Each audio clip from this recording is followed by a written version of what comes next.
말씀은 마태복음 13장 24절에서 30절까지의 말씀입니다. 예수께서 그들 앞에 또 비유를 들어 이르시되 천국은 좋은 씨를 제 밭에 뿌린 사람과 같으니 사람들이 잘 때 그 원수가 와서 곡식 가운데 가라지를 덧뿌리고 갔더니 싹이 나고 결실할 때 가라지도 보이거늘 집 주인의 종들이 와서 말하되 주여 밭에 좋은 씨를 뿌리지 아니하였나이까? 그런데 가라지가 어디서 생겼나이까? 주인이 이르되 원수가 이렇게 하였구나. 종들이 말하되 그러면 우리가 가서 이것을 뽑기를 원하시나이까? 주인이 이르되 가만두라. 가라지를 뽑다가 곡식까지 뽑을까 염려하노라. 둘 다 추수 때까지 함께 자라게 두라. 추수 때에 내가 추수꾼들에게 말하기를 가라지는 먼저 거두어 불사르게 단으로 묶고 곡식은 모아 내 곡간에 넣으라 하리라. 아멘. 할렐루야. 오늘은 감사한 날입니다. 어젯밤 평안히 주무셨나요? 하나님께서 이 나라를 긍휼히 여겨주셨습니다. 우려했던 태풍이 끔찍한 피해 없이 비교적 약화된 상태로 우리나라를 지나가고 있는 것 같습니다. 우리의 기도에 응답하시고 우리를 안전하게 지켜주신 하나님을 찬양합니다. 오늘도 주님의 강한 팔로 우리 성도들의 가정과 일터를 지켜주실 것을 믿습니다.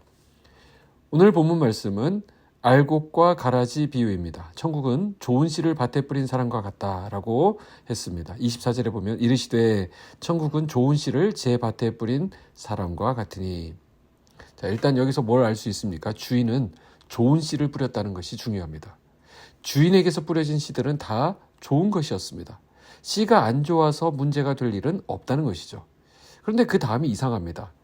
거기서 가라지가 나왔다라는 것인데 이것이 지금 문제가 되고 있습니다. 이것을 본 종들에게는 두 가지 질문이 생겼습니다. 주인님, 분명히 밭에 좋은 씨를 심지 않았습니까? 도대체 그러면 이 가라지들은 어디서 생긴 것입니까?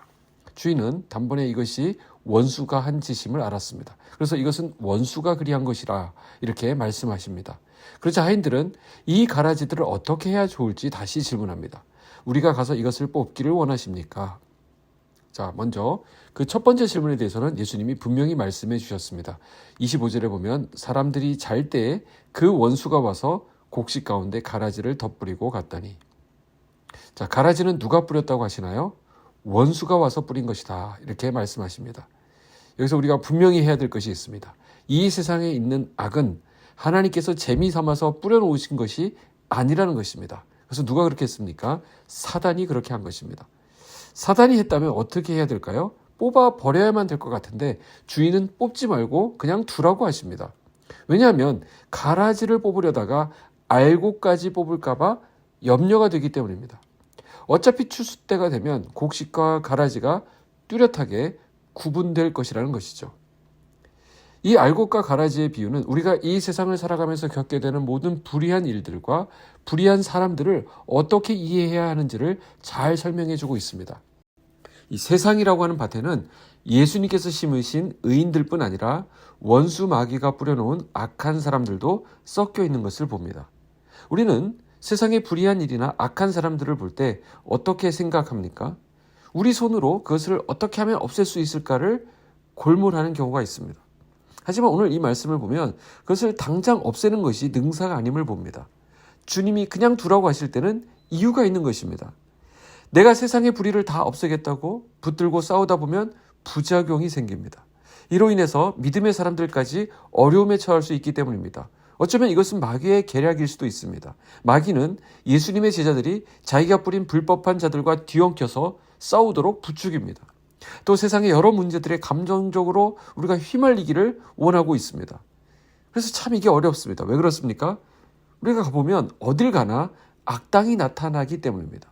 내 속을 긁어놓는 빌런이 꼭 있습니다. 그런 불의를 보고도 그냥 못 본 채 지날 것인가 아니면 그 싸움에 참전할 것인가 참 고민이 됩니다. 내가 어떤 정의로운 일에 조금만 힘을 보태면 그 악을 모조리 뿌리 뽑을 수 있을 거라고 생각합니다. 그리고 들어보면 모두들 자기는 정의의 이름으로 하고 있는 것이라고 주장합니다.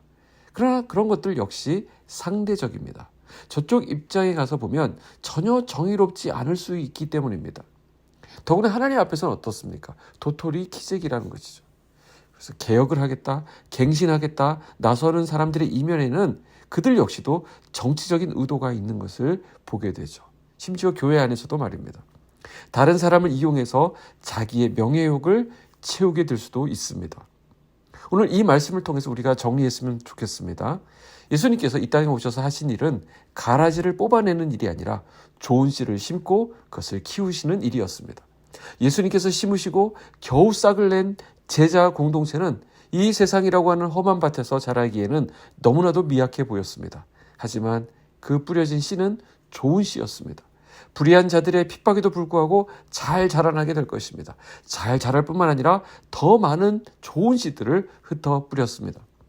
예수님은 이 땅에 천국을 이루셨지만 그 천국은 우리가 생각하는 불의가 전혀 없는 그런 세상이 아니었습니다. 우리가 믿음으로 살아가려고 할 때 오히려 세상은 더욱 적나라하게 그 본성을 드러내겠죠. 그러나 주님은 이러한 불의한 세상에서 우리가 믿음으로 살아가기를 원하십니다. 강하고 순결하며 또한 좋은 열매를 맺기를 원하신다라는 것입니다. 그래서 우리에게 필요한 것은 불의가 없는 세상이 아닙니다. 우리에게 필요한 것은 불의한 세상을 이기는 믿음의 능력입니다. 이러한 믿음으로 자신과 자신에게 맡겨진 영혼들을 지킬 때 장차 주님의 때가 되어 주님의 나라에서 해같이 빛나는 영광스러운 삶을 살아가게 되는 것입니다. 자, 우리가 이 말씀을 오해해서는 안 되겠습니다. 이 말은 불의를 보고도 못 본 채하고 불의를 그냥 방관하라는 말씀이 아닙니다. 우리는 악한 세상을 놓고 가슴을 치며 기도해야 됩니다. 그리고 하나님의 공의가 나타나기를 간구해야 됩니다. 그와 동시에 적극적으로 우리는 무엇을 해야 되겠습니까? 좋은 씨를 지켜가야 합니다. 내게 떨어진 말씀의 씨가 자라게 되면 선한 영향력으로 그 악에 대항할 수 있습니다. 불의한 세상을 이기는 그 믿음이 세상을 바꿉니다. 기도하겠습니다. 하나님 아버지 감사합니다. 우리를 지키시고 보호하시는 하나님을 묵상하게 하시니 감사합니다. 하나님께서 이 세상을 통치하시고 다스리고 계심을 믿습니다. 불의하고 비정상적인 것 같은 이 세상을 살아가는 것 같아도 하나님의 사람들을 통하여 이루어 가실 그 하나님의 나라를 소망합니다. 우리 빛소금 성도들이 서 있는 그곳에 주님의 뜻이 이루어지기를 원합니다. 그곳이 밝아지게 하시고 그곳이 깨끗하게 하여 주시옵소서. 내가 있는 그 자리에서 선한 영향력이 퍼져나가도록 우리를 사용하여 주시옵소서. 예수님의 이름으로 기도하옵나이다. 아멘.